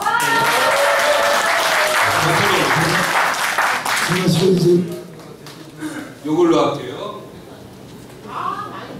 네, 이제 마이크 나옵니다. 예, 요즘 제가 아까 우리 그 북핵 문제 얘기하면서 안보 걱정이라고 얘기를 말씀드렸는데 요즘 진짜 경제도 걱정입니다. 요즘에 걱정이 너무 많습니다. 그래서 좀 우리 경제 전문가이신 우리 유승민 후보께 좀 뭐 질문을 드려서 좀 고견을 듣고 싶습니다. 그 미국의 금리 인상과 우리나라 경제의 살 길에 대해서 좀 여쭤보고 싶은데요. 요즘 이제 우리가 그 뭐 수출이 올라가고 경기가 풀린다고 하지만 반도체 하나만 갖고 지금 좀 경제가 풀려 나가지 나는 부분은 다 어려움이 있고요. 그다음에 이제 미국이 뭐 이번에 금리를 안 올렸다 그러지만 12월 달서부터 미국 연준에서 지금 금리를 올리고 미국 경제, 유럽 경제가 풀려나가고 있기 때문에 내년에도 굉장히 좀 대폭 금리가 올라갈 걸로 지금 생각이 됩니다. 근데 미국이 금리가 올라가면 우리도 금리를 따라 올려야 되는데 뭐 잘 아시다시피 지금 우리 가계부채가 1,400조 정도 있는 상태에서 금리를 따라 올리자니 이 지금 가구가 다 무너지게 생겼고 안 따라 올리자니 저쪽 금리가 높아서 우리가 지금 갖고 있는 뭐 문재인 대통령 뭐 외환보유고가 뭐 세계 9위니 어쩌니 큰소리 뻥뻥 치지만 이거 빠져나가는 거 순식간이라고 생각을 하는데 도대체 우리 경제의 그 어떤 기본 펀더멘탈이 굉장히 약해져 있다. 이거 미국이 금리 올리는 거에 대해서 우리가 어떻게 대응을 해야 될지 이게 괜찮은 건지 좀 저는 굉장히 걱정스러운 부분이 많은데 우리 지금 경제 전문가이신 지금 우리 유승민 후보께서는 현 상황을 어떻게 진단하고 계신지 또 이것을 우리가 잘 헤쳐나가려고 그러면 어떤 방법을 써야 되는지 좀 그 답변을 듣고 싶습니다. 경제 비정환이죠. 통일 비정환이 아니고. 예, 제가 1분 14초 남아서 간단하게만 말씀드리겠습니다. 미국이 금리를 올리면 우리가 올리지 않을 방법이 사실 없습니다. 근데 금리 올리면 여러 군데에서 난리가 날 겁니다. 금리를 굉장히 신중하게 천천히 올리는 수밖에 없고요. 가계부채는 금리가 낮으면 낮은 대로 높은 대로 문제입니다. 낮으면 계속 싼 돈을 통통 빌려 쓰다가 이 지경이 됐기 때문에 금리가 서서히 오르면서 가계부채 중에 자기가 원리금 갚을 수 있는 사람은 자기가 알아서 갚는 거고요. 문제는 한계 가구라고. 예? 금리가 올라가면서 원리금 못 갚아서 파산하는 그런 가게들을 어떻게 구조조정을 소프트 랜딩을 하도록 해주느냐 굉장히 중요하고요. 장기적으로 보면 경제가 사는 길은 금리 환율이 조금씩 변화하더라도 그런데 관계없이 경쟁력 있는 기업을 우리가 얼마나 많이 갖고 있느냐인데 그게 제일 경제의 펀더멘탈인데 그게 지금 많이 약해져 있습니다. 그래서 문재인 정부가 소득주도 성장이라 그러다가 뒤늦게 혁신성장 우리가 뭐 제일 먼저 주장한 거 아닙니까? 거기로 온 거는 반가운데 이 사람들이 내심은 소득주도 성장이 가 있는 것 같고 진짜 혁신성장을 제대로 할 준비는 아직 안 돼 있는 것 같아서 우리가 정말 건전한 야당으로서 문재인 정부의 경제정책 전반이 5년간 대통령 할 사람이니까 할 정권이니까 그게 똑바른 방향으로 갈 수 있도록 건전한 방향을 제시하고 대안을 제시하고 하는 거 이거 자유한국당 못하고 있습니다. 우리 그거 잘할 수 있도록 그렇게 하겠습니다. 네. 유승민 대표는 이제 시간이 다 돼서 질문도 못하고 있어요. 답변도 질문하시면 안 되는데 답변도 못하고 일단은 그 말씀 잘 들었고요. 거기서 이제 우리 기업이 경쟁력을 가져야겠다는 말씀에 이제 100% 공감합니다. 그러기 위해서는 또 제 생각에는 우리가 생산력을 높여야 된다고 생각하는데 그건 맞죠? 예. 그래서 저는 생산력을 높이기 위해서는 그 우리 하태경 의원 그 후보께서 늘 주장하신 것과 같이 이 귀족 노조 문제를 해결을 해야 된다고 생각을 합니다. 이 우리나라 기업들의 생산성에 발목을 잡고 있는 주적 중에 하나가 귀족 노조라고 생각을 하는데 우리 하태경 의원께 좀 질문을 드리겠습니다. 이 귀족 노조를 우리가 좀 해결하기 위해서는 어떤 방법을 써야 될지 좀 한번 들어보고 싶습니다.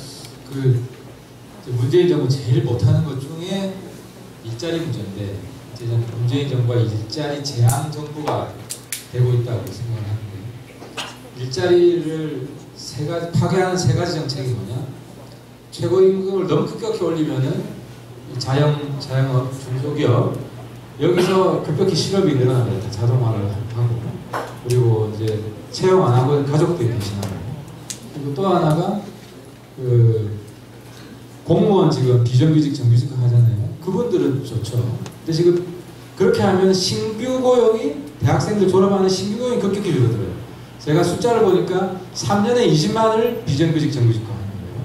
근데 5년 동안 신규직이 연 3만 명에서 15만이에요. 그러니까 5년 동안 신규직 15만보다 더 5만 더 많은 20만을 3년에 하는 거예요.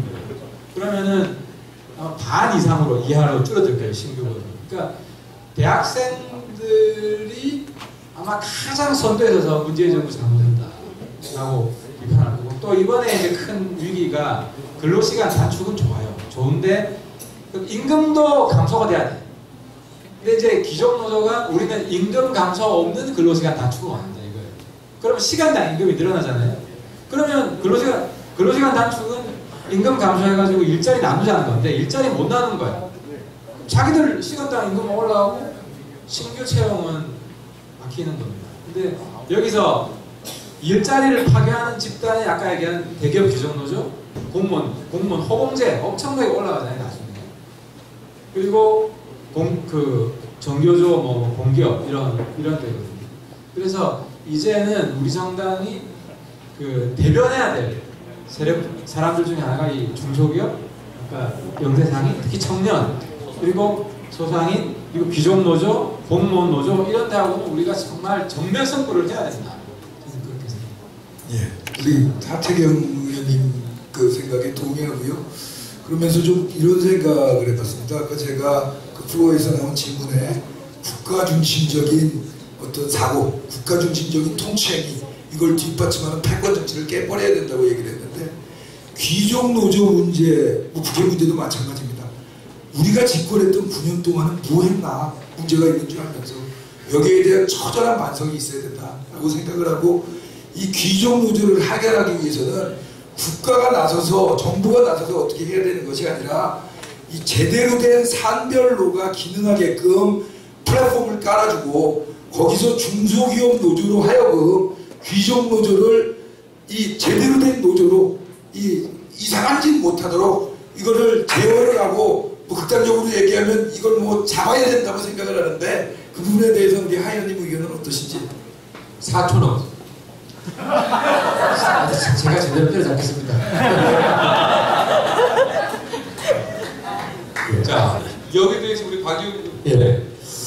제가 우리 유승민 우리 후보님한테 아무도 지금 이 얘기를 할 수 없는 얘기를 오늘 답변도 할 시간이 없으니 다음에 하셔도 좋은데 부탁 하나 드리겠습니다.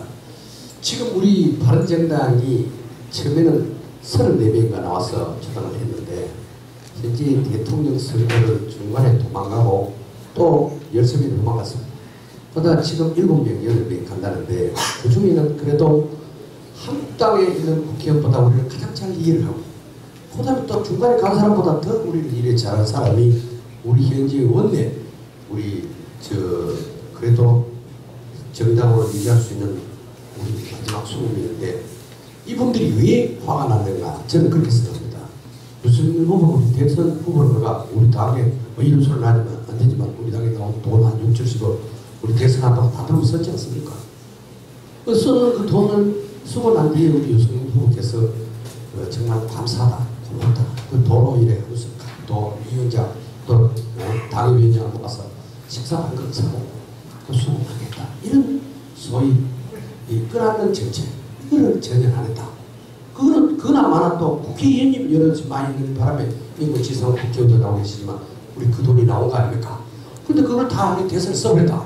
이러면은 우리 의원님한테라도 식사가 없어. 또 대선 끝났으니까 내가 1억이라도 당이 주고 약파리 한 걸 먹으라. 이런 우리 좋은 우리 옆집 같은 아저씨 같은 이런 거를 못 했기 때문에 이런 지금 7, 8명이 삐끼가지고 여기에 대해서 도망을 갑니다. 그래서 유승민 후보님께서 우리 이 분들을 제가 얘기하는 그대로 제가 나이 한 살 더 먹고 몇 살 더 먹고 또 사회 경험자로서 우리 당협위원장 그 다음에 우리 지금 갈라크난 우리 의원들을 찾아가서 사과도 하고 밥도 하나 사고 소주도 한잔 사서 살살 하겠어요. 우리 당을 잘 키워가고 네, 답변 뒤에 제가 사회적 직권으로 3초 드리겠습니다. 카메라가 있는데 제가 누구한테 어떻게 밥 샀는지에 대해서 일일이 보고드리지는 않겠습니다. 하여튼 그 말씀 충분히 잘 알아듣겠습니다. 그리고 그 보조금에 대해서 국고 보조금 요금에 대해서 그 점에 대해서도 아마 뭐 그때 사무총장을 했던 분들이나 당 살림 살았던 분들 그분들은 정확하게 알고 계십니다. 이런 방금 말씀하신 취지는 제가 10분 이해하겠는데 이 비슷한 말씀을 하시면서 저한테 아주 허위로 네거티브를 하는 경우가 있었고 그거를 기사화되는 경우도 있었기 때문에 그래서 오늘 제가 그런 점에 대해서는 그거는 분명히 제가 밝혀야 된다고 생각하고요. 당에 참 치사한 이야기인데요. 당에 당비를 한 푼도 안 냈느니 이런 이야기를 하면서 아주 앞뒤가 맞지 않는 그런 이야기를 하는 거 허위가 많았습니다. 저는 자기가 살겠다고 당을 떠나는 사람들이 남은 우리들에 대해서 때로는 허위로 또 때로는 인간으로서 할 수 없는 말을 가지고 상처를 주고 침을 뱉고 나가는 그런 행위 정말 잘못됐다고 생각합니다. 네. 이 대답 꼭 들어야 되겠다고 생각했죠? 네. 그래서 시간을 제가 사회적 직권으로 드렸습니다. 자, 또 말씀하시고 시간이 나오신 분이 참고로 정문원 11초, 정운천 57초, 박인숙 2분 19초입니다. 자, 박인숙 후보. 근데 제가 누구한테 물어볼 수가 없잖아요. 답을 들을 수가 없어서. 예, 이런 문제가 발생했기 때문에. 아니, 그러니까 제가 그냥 혼자서 떠들게요. 아, 그래요? 정운천 후보 57초 남았습니다. 그냥 누군가 이제 당대표가 되시고 최고위원이 되실 건데 저희는 당사도 포장마차 그러니까 천막당 저는 너무 진부하고요. 당대표 되신 분한테 이제 포장마차 당사는 어떤지 제가 건의를 드립니다. 그 말씀을 드리고요. 또 하나는 이제 하태경 의원님한테, 하태경 의원님 다 아시다시피 물리학 전공하셨고 머리가 쌩쌩 돌고 우리에서 정말 날카롭고 우리가 참아야 못할 말들을 많이 해주셔서 자, 감사할 때가 있고 또 화살도 혼자 맞고 스포트라이트도 혼자 받으세요. 저는 가끔 이제 뒤 배경으로 19대 때부터 많이 섰거든요. 꼭 배경이 필요하다고 제가 이제 그랬는데 한 가지 부탁과 질문이자 부탁이 이번에 최고위원 되신 다음에도 좀 너무 튀어서 그 점을 걱정하고 있는 거 좀 아시죠? 네, 너무 그러니까 당론을 우리가 정해서 당론이 내는 게 저는 사실 맞지 않다고 생각해요. 그 각자 국회의원들이 각자 알아서 하는데 그래도 몰래 가서 안 하면 되는데 대놓고 나는 당론하고 반한다 이렇게 하신 적이 조금 있어요. 전 네거티브 안 하려고 그러는데 사실 대놓고 그러셨으니까 제가 해도 돼요. 그런 거는 좀 이제 안 하시는 게 좋을 것 같다고 생각됩니다. 뭐 몇 명 되지도 않는데 거기서 당론하고 달리 나는 이렇다. 그 개인 생각이라고 하시면 안 되죠. 최고위원이시고 대표니까 이제 그거를 말씀드리고 또 하나는 박효선 회장님 후보님한테 중소기업청장을 홍종학 대신 하시면 딱 맞을 것 같아요. 저게 딱 맞습니다. 네. 제가 한번 했습니다. 정말 실무 경험이 많으신데 실무 경험 다 하나도 없고 이상한 사람을 저렇게 우겨서 자기네 지금 정말 망신스럽거든요. 그래서 저 사람이 안 되게 이제 저희가 또 막아야 되는데 아니 제가 시간이 없어서 몇 시간이 없는데 노조도 없을 것 같아요. 그쵸? 노조 없죠. 네, 그런 딱 그렇죠. 그러니까 노조가 왜 없는지 이런 거를 이제 답을 내놓으셔서 우리가 정책으로 해야 되고요. 비정규직도 별로 없으신가요? 예, 답은 한 3초로 하겠습니다. 네. 제가 현대 자동차의 본부장, 대구 본부장, 부산 본부장 쭉 하면서 제가 갈 때마다 노조 7개월 되면 노조 안 합니다. 그런데 다른 사람 가면 노조 현대자동차예요. 이거는 뭔가 틀리지 않습니까? 제가 21가지 이 산하 출생부터 출산하는 것부터 시작해서 21가지 내가 이 안을 갖고 있습니다. 앞으로 우리 바른정당이 정말 개혁을 하는데 필요한 그런 안 21가지를 제가 제공해드리겠습니다. 네, 됐습니다. 자, 정은천 후보 57표 남았습니다. 아까 귀족 노조 문제 말씀드리겠습니다. 프랑스의 마크롱이 올랑드 정권은 꼭 지금 문재인 정권처럼 해가지고 마크롱이 지금 공무원 일자리 12만 4천 개를 줄여서 경제 활성화한다. 또 귀족노조 같은 그 산별 노조를 전부 만나가지고 개별 노조로 바뀌고 노동의 유연성을 갖고 근로시간도 유연성을 갖고 해가지고 프랑스를 살리려고 하는데 문재인 정권이 정반대로 가고 있어요. 그래서 이 문제를 해결 없이는 대한민국의 미래, 경제 미래가 없다는 말씀을 드리고 또 하나는 지금 공무원 일자리 문제 때문에 심각합니다. 이번 예결산위원회에서 강하게 제언을 해야 되겠는데 더 중요한 것은 제가 문재인 대통령에게 그때 예결산위원회에서 총리한테 얘기했는데 우리나라의 국민들이 위대하다. 골프를 봐라.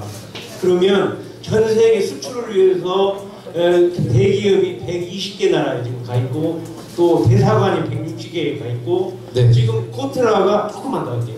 코트라가 지금 120개 이렇게 또 코이크가 있고 이거를 총괄해가지고 해외의 대사관에다가 일자리 상황간판 붙여서 일자리 회계화하자. 지금 거기에 K무브센터가 있고 또 지금 현재 창의 육성 그런 지원이 프로가 몇십억씩 하고 있는데 대폭 늘려라.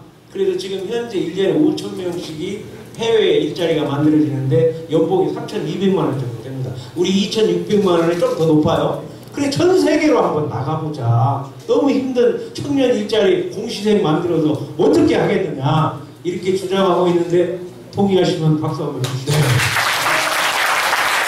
동의합니다. 예, 오늘 뭐 경제중심 토론이라 그러니까 문재인 정부가 사람 중심 경제를 하겠다 그랬습니다. 제가 느끼기에는 사람 중심 경제가 아니라 국가 중심 경제입니다. 우리 청년들의 일자리, 우리 청년들의 창업을 더욱더 활발하게 하기 위해서도 자유와 자율이 보장돼야 되고 규제를 혁파시켜야 합니다. 우리 경제가 정말 우리 경제뿐이 아니라 모든 우리 정치의 패러다임이 국가 중심의 사고, 국가 중심의 통치, 이를 뒷받침하는 패권 정치를 좀 깨버리고 개개인의 자유가 존중되고 자율이 존중되면서도 경쟁에서 낙오된 사람들을 국가가 따뜻하게 안을 수 있는 그런 어떤 혁신적인 모습가 되도록 노력을 하겠습니다. 네, 박수. 여성분 모르겠죠. 뜨거운 박수. 오늘 질문하시면 어땠어요? 제가 마지막 한마디 해야 되는데. 2초 동안? 네, 약간 또 2초 하세요. 네. 아니 그 오해를 하나 풀어야 돼서 바른정당 창당 정신은 당론 투표 안 하는 거였어요. 소시 투표하는 거였고 또 그 당시에 이제 김명수 대법원장 투표인데 제가 없는 사이에 뭐 이 당론으로 밀어붙이는 이런 상황이겠고 저는 이제 나가면서 내 입장은 이거다라고 이미 밝힌 상황이어서 좀 불가피했고 어쨌든 새로운 지도부는 그 당론 투표를 저는 안 하는 걸 약속을 했습니다.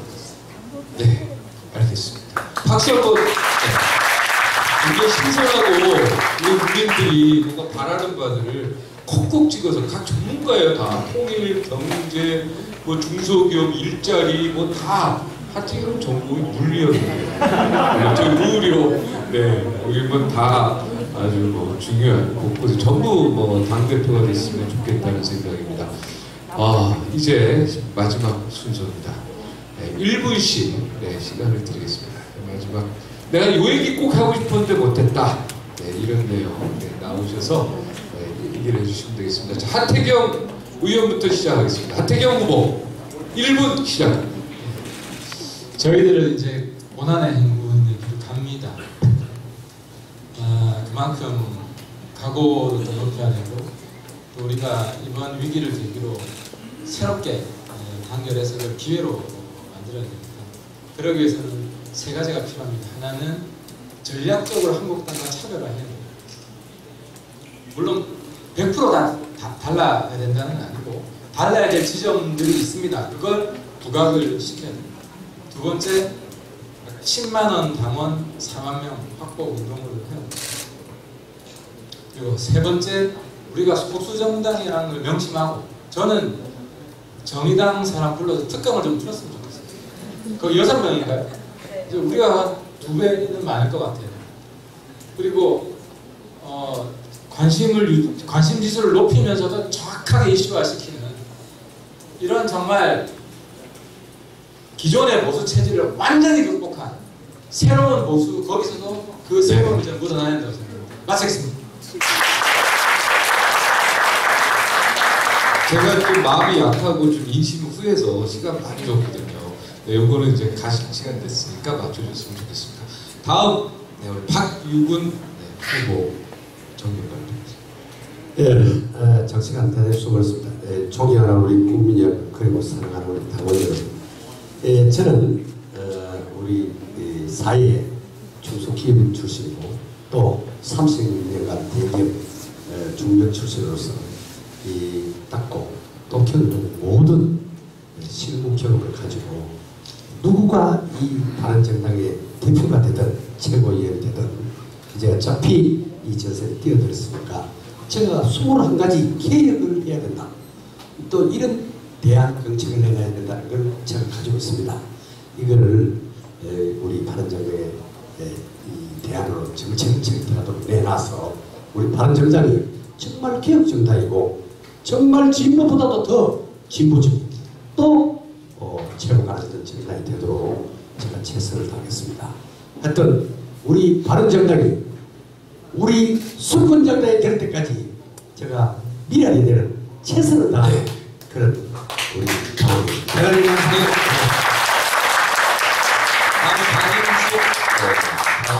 후보 한 말씀 해주세요.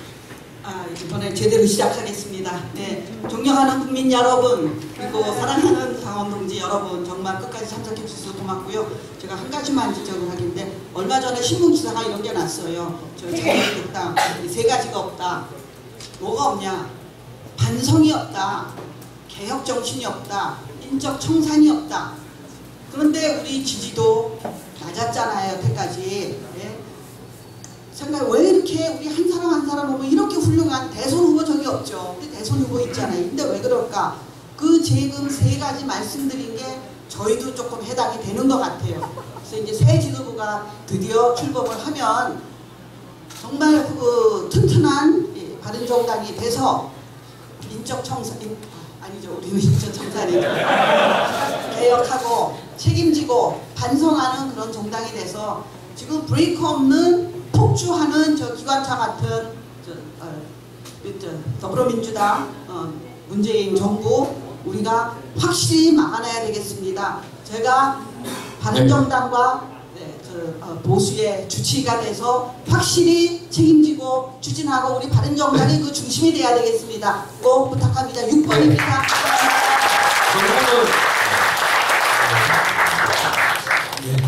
우리 바른정당이 살 길은 창당 정신을 망각하지 말고 결기를 가지고 우리 새로운 지도부를 중심으로 좌우우면하지 말고 전열을 가다듬으면서 앞으로 나아가는 길이라고 생각합니다.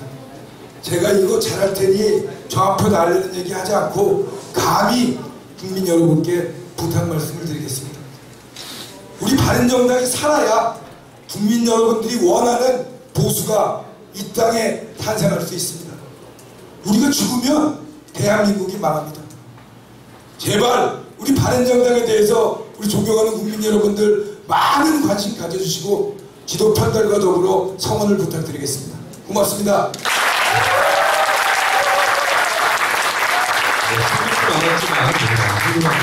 자, 유승민 후보 1분 마무리. 예, 오늘 고맙습니다. 저는 저 개인의 문제라면 정말 걱정을 안 하는 사람입니다.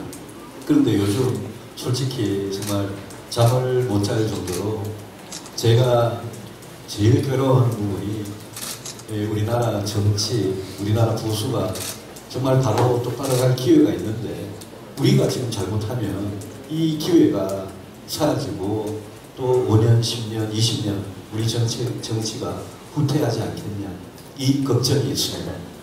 우리 보수의 미래가 달린 순간이고 우리 여기 동지들의 정치적 생명이 달린 순간이고 쉽고 편하게 죽는 길이 아니고 어렵지만 꼭 사는 길로 가겠습니다. 국민들 많이 도와주시고 우리 당원 동지 여러분께서 지금 똘똘 뭉쳐서 같이 한번 꼭 보수 살려냅시다. 고맙습니다.